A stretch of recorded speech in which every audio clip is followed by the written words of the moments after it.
Kia ora, Internet. Hello and welcome to the Sky Bear Games podcast, episode 26. Which is a special number for us. Yeah, it's been a year. A year of podcasting. Woohoo. So that's quite cool. Well, I mean, we'd have to wait another fortnight for it to be exactly a year, but, oh well, here we are. Yeah. Might as well do a little bit of a retrospective. But before that, let us cast our minds back in time to a month ago. We recorded a little chat that you and I had about your visit to a marae, and we didn't find a place to fit it in any of our last two podcasts. So we're going to start with that today, and then we're going to do a little bit of a retrospective. Yeah, it was well worth listening to this marae section, so let's get right into it. This week, we're going to talk about my adventure that I had. So, Claire went to her convention in Wellington. Meanwhile, I went to one up in Auckland. It's a slightly smaller one. The whole festival went on for a whole week. Right. My one was an afternoon. So it's a little bit smaller. But it was really fun, and I think well worth just talking about. So, it was called Te Reo o Te Rēhia. And it was a hui about Māori games. So, Te Reo o Te Rēhia means the language of enjoyment. Yeah, this is really nice. It was done to support a local game that had just been made called Kaupapa. So, I got a copy of Kaupapa. I played it at the event. Well, I didn't actually get to play it. I got to sort of see how it worked. I took it home, and Claire and I had a game of it. Yeah, it's really cool. Anyway, so it was held at Umapuia Marae, which is out near Maraitai. Beautiful location. Drove out there, took a good hour and a half to get out there. The event was organised by Kura Rēhia and Umapuia Marae, who are Ngaitai ki Tamaki, and it was supported by Te Taurawhiri o Te Reo Māori, which is the Māori Language Commission. I was expecting it to be quite small, but there were so many people there. Hundreds. No idea how many, but hundreds. Umapuia is home of Ngaitai, and they did a pōwhiri to welcome us all on, and then offered a really good kai afterwards. It was lovely. And of course, like all, good big shared meals, the whole point of it was actually just to chat to other people there and get talking. So big shared tables, I got to sit down with some people, talk about what they were doing, what I was doing.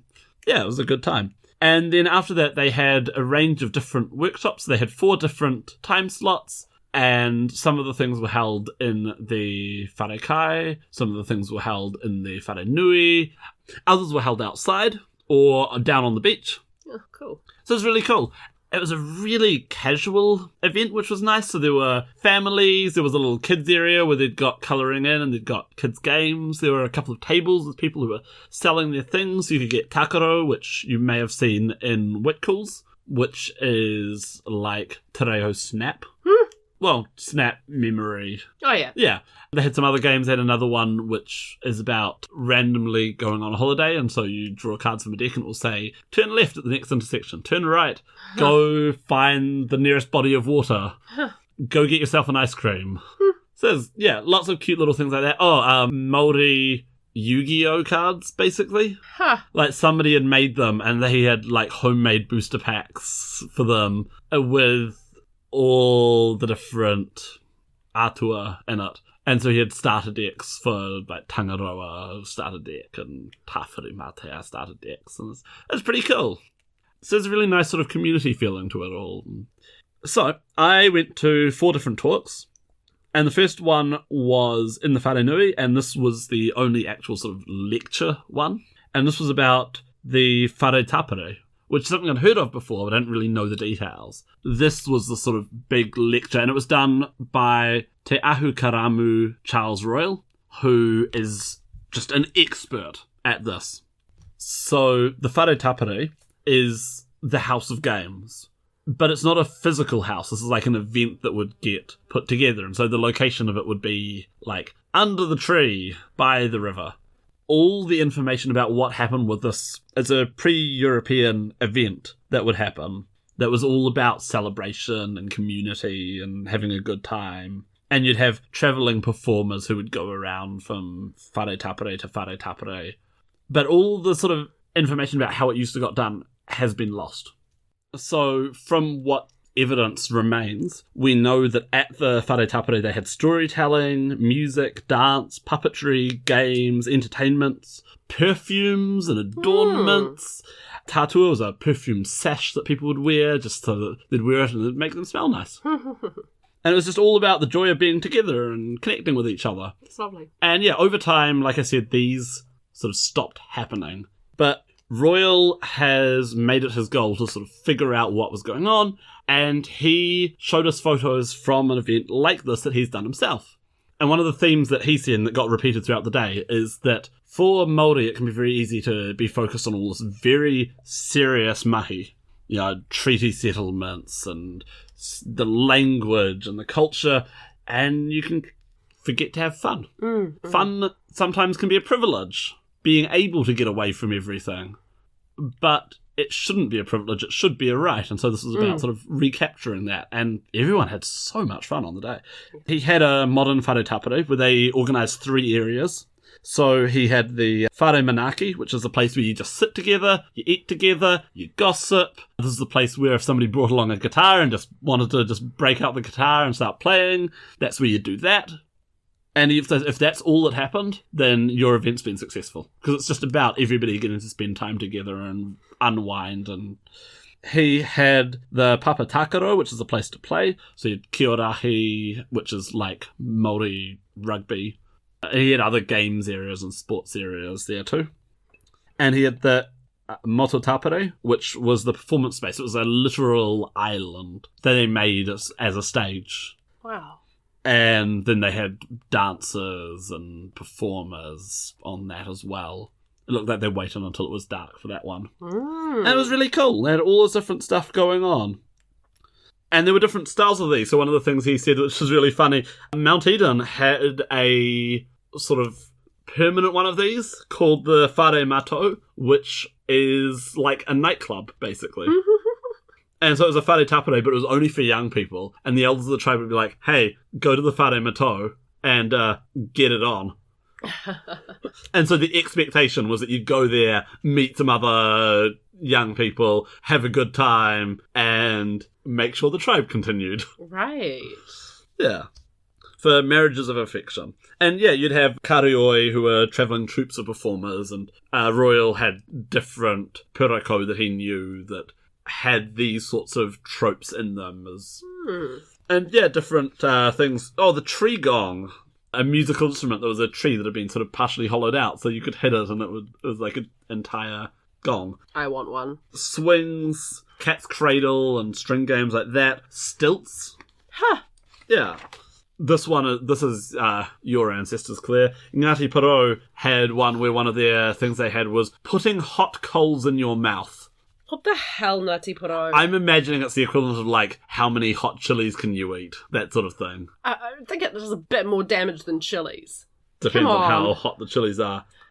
Come on, man. I thought we were the artistic tribe, not the dumb sticking coals in your mouth tribe. Jeez. But yeah, one of the takeaways that I got from this is that playing games and telling stories to interact with your cultures and your ancestors and the stories is a very Māori activity.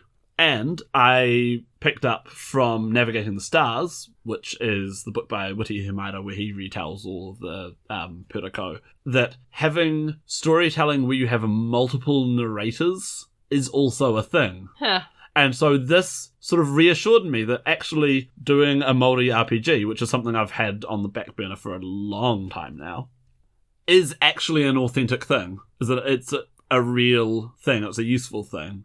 It made me just think about how I can reframe it to match what people want to do with it. And so to be more authentically To be more authentic. So I had it in a sort of a fantasy Māori setting. Mm-hmm. And what I decided would be more authentic would be to just present the rules, present the worldview, but not say this is how it's got to be done. Just say, here's the tools, go have fun. Yeah. And then you have an appendix where you say, here's a fantasy idea for it, here's a sci-fi idea for it, a waka travelling between the stars. Mm-hmm. That'd be awesome. Here's a cyberpunk idea, here's a, what have you.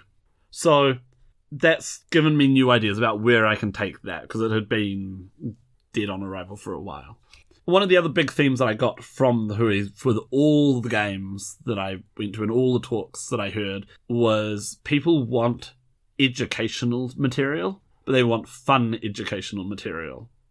Because I think it's one thing for us if we are, as a Pākehā, if I am playing a game about, say, the Trojan War, I don't have to present it factually or accurately because I know that there's a huge wealth of information out there. But... And also all the people are dead. Yeah. Long dead. But if I'm doing material about Māori information, firstly, it's an actual belief in an actual language, but they're an actual belief in an actual language that are a bit more endangered. And of people who are still here. Yeah, so people want it done in an educational way so that people can actually authentically engage with this material and learn about it and enjoy it. So that it's not just a chore to learn about the language. Because, you know, you can do things in a very didactic way where it's not fun, but you can also do things in a fun way. And that was the number one takeaway that I got from the Hui, is that's what people want. Mm-hmm. Most of the people who attended were teachers, educators, preschool teachers. They were people who were interested in what they could take away. And that was the sort of games that they were looking for, activities. Okay, so the next activity that I went to was from Toi Tangata, and it was He Pika Rere, Mātauranga Māori for Tamariki. Ah. This one turned out to not actually be relevant to what I'm doing. So all that happened was I had a really good time. What happened? So this one was aimed more at preschoolers. All of those kindergarten teachers who I was saying were there, all of them went, I'm taking all of this back to my tamariki. And so this was a lot of physical activities that you could do that were really silly, they were really fun. All of us wound up just having a good time. We made noises like animals, we crawled around on our hands and knees, we ran, we passed scarves to each other. But of course, if you try throwing a scarf at someone, it's just going to go whichever way it wants to go. And so it's just about having fun doing physical activities. The pedagogy behind it was that for the Māori, a lot of their games were about training. They were very active things. So for Poi, for example, were all about getting really supple wrists so that you would be better at doing other things, like using a taiaha. Ah, right.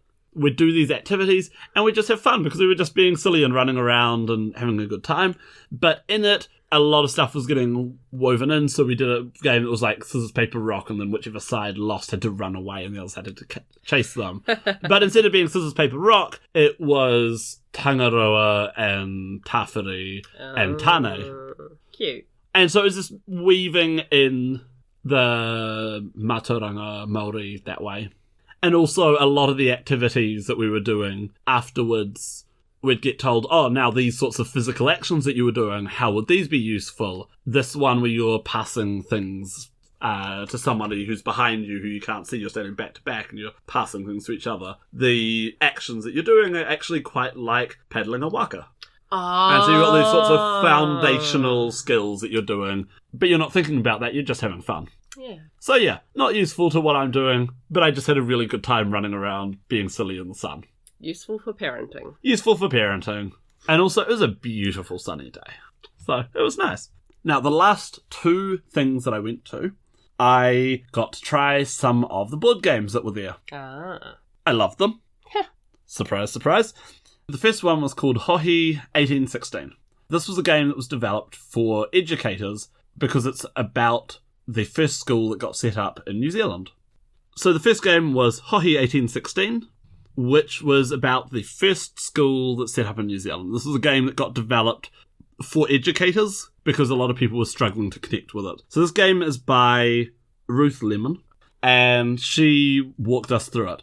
Having watched a review of Time Stories, I could tell this is a very similar game to that. So what's happening is you are taking part in 3 different narratives where you are moving from location to location, picking up items, trying to resolve the story and get the highest score that you can. It's kind of like a pick-a-path.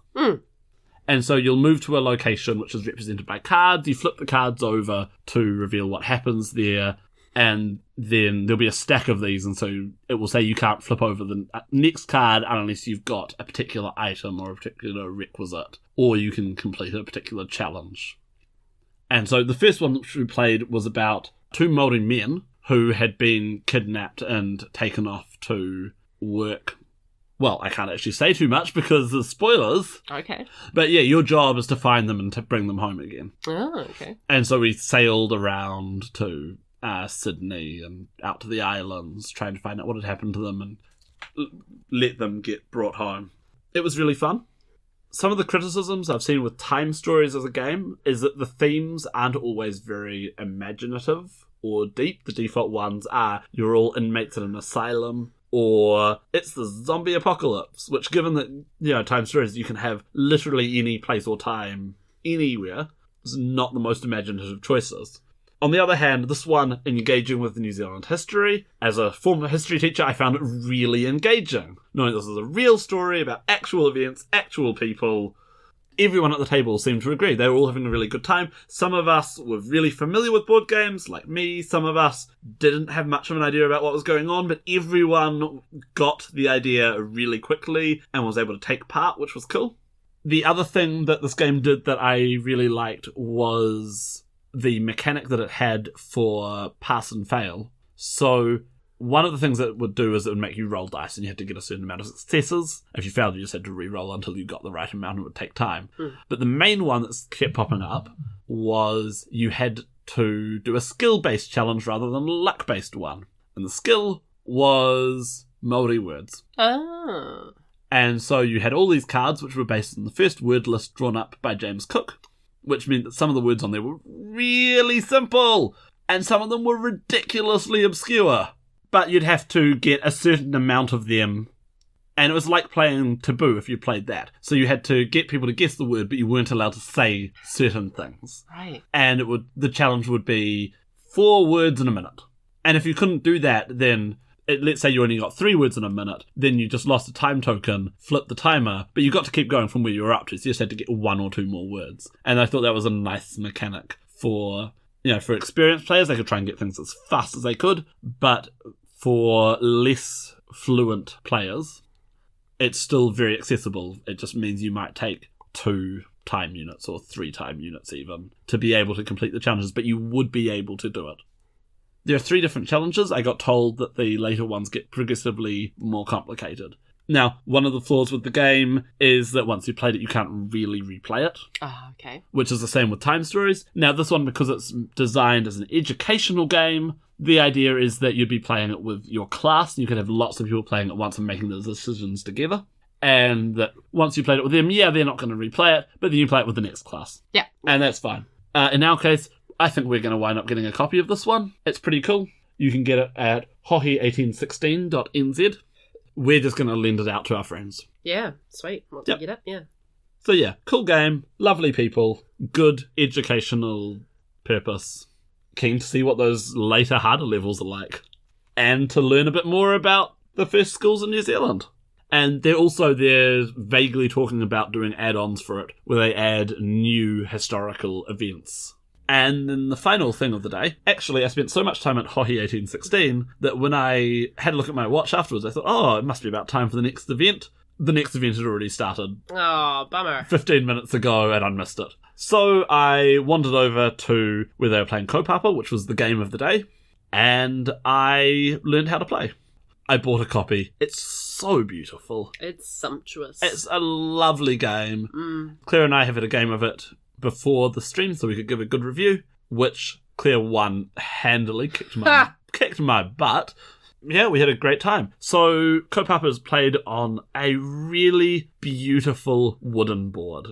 It is possibly the most beautiful board game we've got, I'd say. Yeah, amongst... It looks like an art piece. It does, yeah. I was admiring it a lot while we were playing it. Yeah. And the pieces too, Yeah, all the playing pieces are just really lovely. So what happens is you've got a spiral board. Each of the squares on the board has got a different symbol on it, which translates to one of 6 different categories. Actions, objects, places, people, nature, and wildcard, random. Yeah. So what happens is you've got a deck of cards which have got each of the categories, quite like Trivial Pursuit. On your turn, you flip over a little egg timer that's included with the game. The category that you've got is determined on where you're starting, and you've got 1 minute to get as many things right as possible. Now, the idea here is that you can play at any level of proficiency with Reo, and so the game has got rules for if you're a real beginner and you don't have any Reo to rely on, or you're just starting out. If you're intermediate, which is what we played, where you're playing in English but you are trying to give the Māori word for things, the Māori names, or it also has the full rules in Te Reo, and it encourages you, if you are fluent, to play in Te Reo, which is lovely. And at the Hui, they had a massive demonstration copy with a board that was about the size of a small table. And they got people to come up and play it on the stage, and that was really cool. You can also play it competitively in teams, or you can play it collaboratively as a learning experience. And so what happens, you just try and see how many things you can get right in a minute, and then you move that many spaces ahead. There's one little wrinkle, though, and it's the wrinkle that makes the game. And this is the Maui deck. Maui the Trickster is here to mess with your stuff. And so every turn, at the beginning of your turn, you flip a coin. If it's heads, all good, nothing weird happens, you just play the game. If it's tails, though, you draw a card from the Maui deck, which gives you a wrinkle on how you have to do the game. And so what were some of the wrinkles that we got? What were some of the new rules that we had? Miming. You've got to mime it, which Singing. I was trying to do places for that one, and you were trying to mime places, and that was hard. Yeah, it was hard. Yeah. Singing. You've got to sing them. You've got to do it in the dialect of a different iwi or a different accent. That was funny. Yeah. Some of them will change the rules, so you switch place with another player, have an extra flip of the timer. But what they did was they just made the game a little bit chaotic and a little bit fun. Yeah, absolutely. We found we were always hoping that this would be a time when the Maui cards would flip over and something crazy would happen. And it's good that it doesn't happen every single time. I think that could get a bit much. But this just means it's something you look forward to. And every time it goes tails, you go, yay! What's Maui going to do this time? I think the best thing about it, it's a really short game. And so that means it doesn't outstay its welcome. And what it really means is that once we finish playing our game, we pretty much just wanted to play immediately again. This is something we could see ourselves playing on a daily basis. Yeah. And the game encourages you afterwards to talk about what some of the words were that you didn't know. Study them, practice them. And as it points out, no matter who wins, Te Reo is the real winner on the day. Which is nice, having a whakatoki for your game. So lovely game. Really enjoyed it. Yeah. So that was everything that I got to play at the day. There were other panels as well, or workshops that I didn't get to see.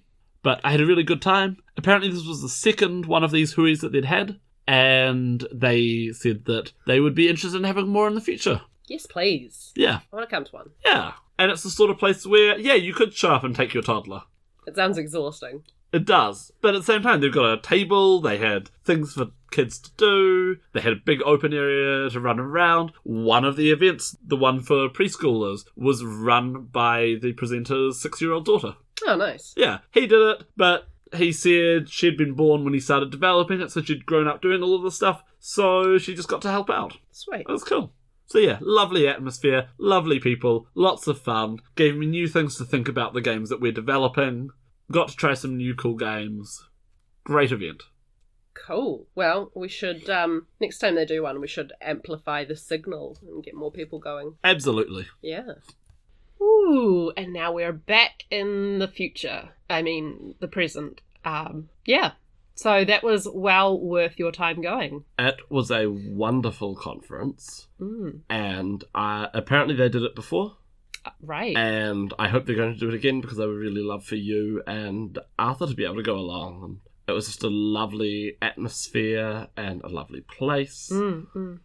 I actually have a little update on that story because back when we recorded it, we didn't know about that's right. where to get Kaupapa. It is now available for sale. It's on their Facebook page. I will link in the description for this episode and on the YouTube clip and stuff. So if you're interested in purchasing Kaupapa, just have a look in the description of this episode. Since we recorded the last part, I've also taken it along to my work, and played it with the other librarians who had a great time. Yeah. So I played a couple of games of it now. I'm looking forward to playing it again with you, actually, at some point. All right, so I'm going to talk briefly about an experience I had. Well, when you listen to this, it'll be 2 weeks ago, but when I'm recording this, it was last week. I went to the Indie Game Showcase, which was run by Grid Auckland, or Grid AKL. I don't know how I'm supposed to say that. Anyway, it's in Wynyard Quarter in Auckland, and it was a wonderful experience. I was quite nervous going in, but when I got there, I realised how wholesome a little community was there. You know, you've got people at all different stages of their careers and all different stages of ability. So I was in amongst students, I was in amongst freelancers and professionals. There were lecturers in different creative and development spaces who had their own projects that they were showing off. There were even like old school hobbyists. So I just wanted to talk about a few of the projects that I saw and a few of the people that I got to meet. I actually got to meet the guys who made Frame of Mind, that game I raved about. Sample Text Studios is their name. So that was the student winner of the PAVs. And I can't recommend Frame of Mind enough. Although there are some people that will just flat out turn off just because it sort of mucks around with your perspective. It's meant to be a little bit disorienting and a little bit mess with your brain. Yeah. But if you can get past that, you'll love it. For me, that turned me off. For you, that really worked for you. Yeah, absolutely. And they all came and played my game, and they had a lot of fun, and it was great. So the game that I had on display was Her Gentle Highness, which you can play a demo of online. Oh, yes, thank you, yes.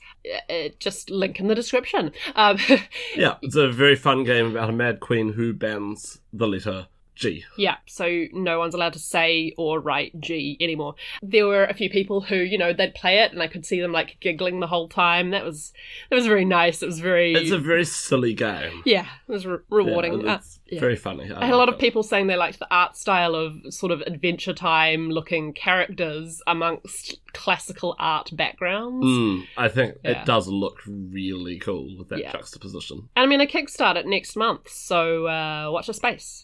Link won't be in the description because it's not going yet, but subscribe to all the social channels. Meanwhile, while we're talking about you'll games, hear about it. Of course, you've now re-released 9 Lives of Nim. Oh yes, thank you for reminding that. Yeah, I did that. Full voice acting.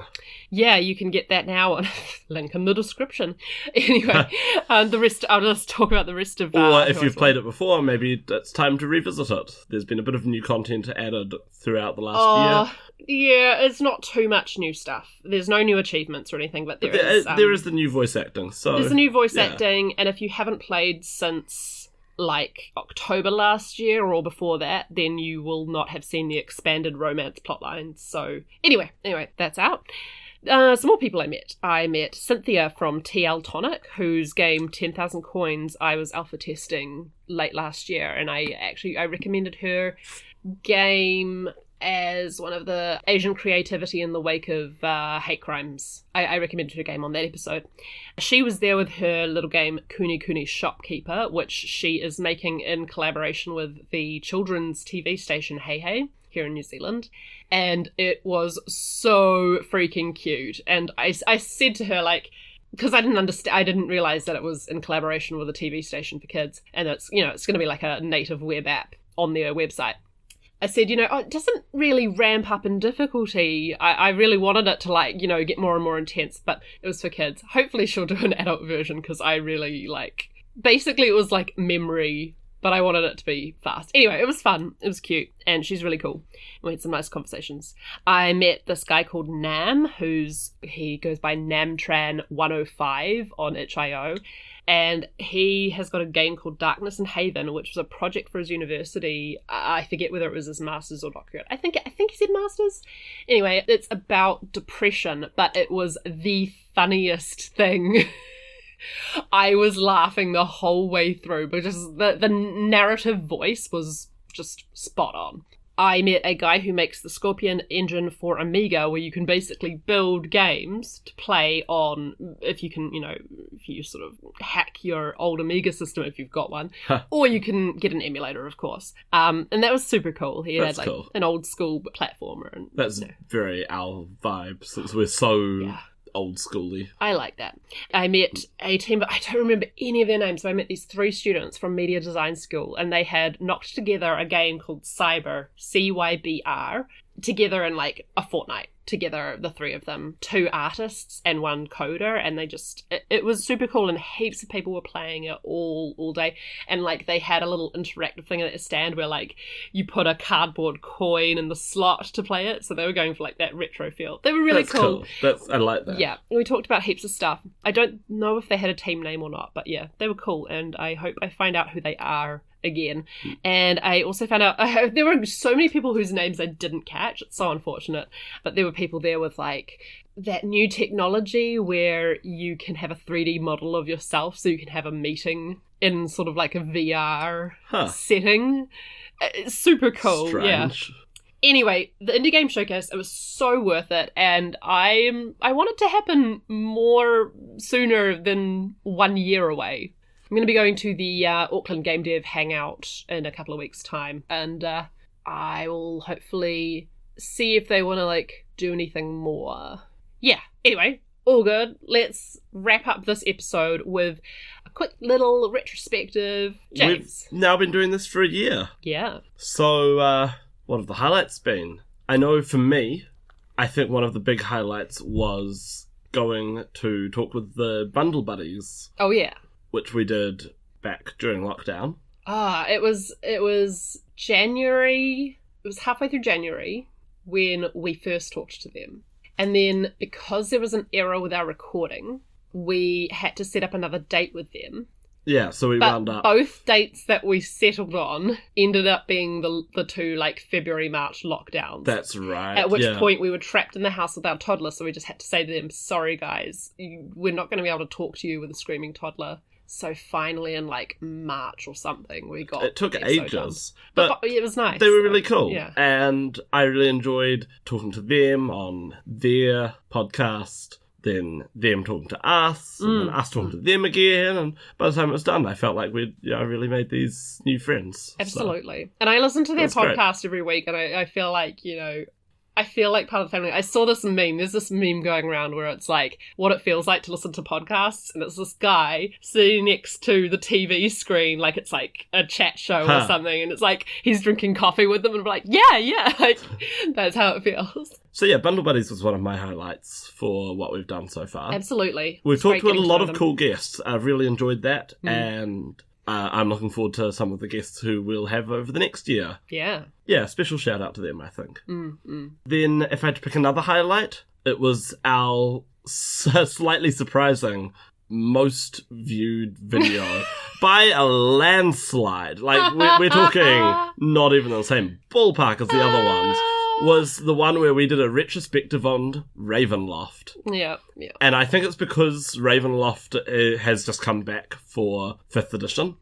And that popularity is why we've done a couple of follow-up videos to that one. But that was the one where we said that we thought Lord Soth was kind of lame. So I can give a little bit of like insider baseball. I'm gonna spill the tea on this one. I mean, also like on the positive side as well. So like we were recording that. We were at Mount Maunganui, remember? Yeah. My mum was downstairs looking after our child. She shared her bed with him the whole week we were there. She's just so amazing. A saint. Anyway, so we were upstairs in our bedroom in that accommodation on a couch. Domains of Dread. With me, and I was just skim reading that and going off my memory from back in the day. We had so much fun. That was a good episode to record. It was a lot of fun. And we were just giggling, and I think it was like 2 hours, over 2 hours long, the recording of it. Yeah. I managed to cut it down a bit. And yeah, I think people were very happy with us saying like, oh, Strata's great. Yeah. Harkin Lucas is great. But, yeah. Well, no, see, we here's ruffled the other... a few feathers when we said that Lord Soth, not so great. Here's the other thing about that, though. Like, we purposefully named the clickbait title Top 10 Dark Lords of Ravenloft. Even though it's half an hour long, so it's still on the, like, longer side of things that people click on. But it is our most viewed video. And yeah, there have been some interesting comments on that one. Yeah. For what it's worth, I stand by it. I still think Lord Soth is lame. You know what? I've been revisiting my doing the Dragonlance reread, yeah, Lord Soth is lame, guys. He looks super cool, and he's all broody, and he's got this awesome backstory, and he looks cool, and he's got the style, but he doesn't do anything. I'm gonna have to clip this and give it a clickbaity title again, aren't I? see, here's the thing, right? So, like, here's my... He's got, like, there's one book where he goes super proactive, and everyone's like, oh, but that time he punched out a dragon! And I can't help but think, why was there a dragon in Ravenloft in the first place? But yeah, he spends so much time just sitting on his chair having ghosts tell him that he sucks. And when he becomes the Dark Lord of Ravenloft, his big evil scheme is to make magical TVs so that he can VR his life the way he wishes it had gone. This guy... I almost want to make, like, a visual novel about how lame his life is. Just sitting there, just being berated by ghosts the whole time. He is ridiculously cool when it comes to style. Sure, he has an awesome backstory, okay, so, and I think people want him to be cooler than he is. Two things on that. So my lowest point in terms of responses I've had for that, there was about 3 weeks ago a comment left on the YouTube video of that saying... I think it was this one. It was definitely a Ravenloft one. Saying, great lore, but the woman's voice is annoying. Oh. Yeah, and it was like, guess what, buddy? Get used to it, because I'm not going anywhere. And then my high point was just a few days ago, actually. There was a guy who commented on it and said, I just realised I'm as bad as all the Boba Fett fanboys I've made fun of.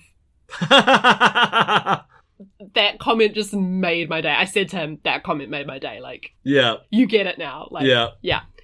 We've got, on the one end of the spectrum, we've got misogynistic comment is misogynistic, and on the other end of the spectrum, we actually made someone open their eyes and realise their own hypocrisy about their fandom, and I love that. Not our intent. But, well, I said to him, we've all got something we're hypocritical about in our fandom, you know, like everyone. Lone Wolf! Yeah, everyone's got something that's Legend a little of bit... the Five Rings! Yeah, everyone's got something that's a little bit problematic. I think those are my main ones. Yeah, I mean, I've talked about my problems with Pokemon before, about, you know, is it animal violence? Is it animal cruelty? It kind of is. It really kind of is. And actually, I'm delving quite a lot into that in my Pokemon Time Capsule blog.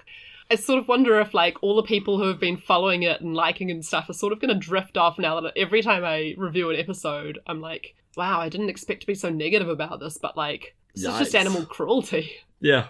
The episode we watched tonight wasn't so bad. Anyway. Actually, yeah, it did have the guy who stopped Ash from enslaving a wild animal. That's exactly what I was so that it could keep living in its natural environment. Yeah. So, you know. Yeah. They did some Pokemon, like, ethnography in this episode. Some mild improvement. Yeah. Anyway. Yeah. The ones that... Was that your two shout-outs? Yeah, those are my two shout-outs.